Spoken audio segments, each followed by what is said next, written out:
स्वागत है आप सभी का डे 110 के मिनी ब्लॉग पे। और आप लोगों को पता है ये मेरी सेकंड डे की ट्रेन की जर्नी है, वो भी जनरल क्लास में, अनरिजर्व्ड क्लास में। और सुबह के 6 बजने वाले हैं। पूरी रात कैसे भी तरह से काटी मैंने, कभी बैग को पीठ के पास, कभी पेट के पास रख के, मतलब किसी भी तरह से अपनी पूरी रात मैंने ख़त्म करी।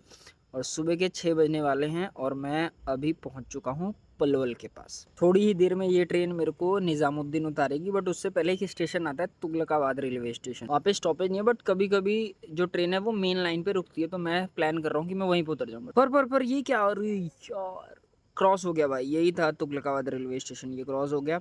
फिर कुछ कर तो सकता नहीं हूँ मैं, तो मैं यहाँ निजामुद्दीन पे उतरा और मैंने बाहर निकलते निकलते रैपिडो में राइड बुक कर ली, अपनी बाइक वाली राइड बुक करता हूँ। दिल्ली में एक फ़ायदा है, अगर आप अकेले हो तो आप बाइक बुक करो और जल्दी से पहुँच जाओ, टाइम भी कम लगता है और टाइम भी अच्छा पास हो जाता है। तो भैया आ चुके थे जिनकी मैंने राइड बुक करी थी, तो उनको OTP दिया और जल्दी से बाइक पे बैठ गया। और भैया बढ़िया थे, उनसे साथ बातचीत करने में बहुत मजा आया। बात करते करते टाइम पास हो गया, 15-20 मिनट लगे। सुबह सुबह रोड खाली होता है, बातचीत करते हुए जल्दी से मैं घर पहुँच गया। और घर पे आया तो मैं तो बहुत खुश था कि भाई सबसे मिलना होगा, और खासकर शानवी से मिलना होगा, चीकू की बहन से। पर कोई घर पे था ही नहीं यार। फिर सबको कॉल किया मैंने, कहाँ हो आप लोग? तो ये लोग घूमने गए हुए थे चाचा के यहाँ पे। फिर ये लोग आया, इसको देखो, ये नाथान सी, ये शौक हो जाती है, इससे कोई बहुत दिनों बाद मिलता है ना, ये शौक हो जाती है, ये कौन है, ये कहाँ से आ गया। फिर आप लोगों को पता ही है, यहाँ आने के बाद थोड़ा खर्चा वर्चा हो जाता है। कोल्ड ड्रिंक लेके आया, सोयाबीन लेके आया, खाना वाना खा के सो गया। और शाम को 5 बजे के आसपास उठा। तो मेन रीजन था मेरा आने का, क्योंकि आज दीदी की विदाई थी। 6 महीने पहले दीदी की शादी हुई है और आज दीदी की विदाई है, और इसी वजह से मैं आया। इमरजेंसी में आना पड़ा ना, क्योंकि टिकट नहीं मिला, फिर आना तो जरूरी था, तो आया मैं। फिर दीदी की शाम को विदाई हो गई और आज से हमारा घर सुना हुआ। अब दिल्ली में रहने वाला है ही कौन,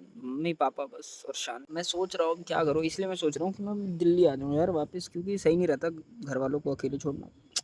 वैसे ही पापा की तबीयत खराब हो रही है, इसलिए मैं ऐसा सोच रहा हूँ। बाकी मिलते हम लोग नेक्स्ट वीडियो में। जय श्री राम।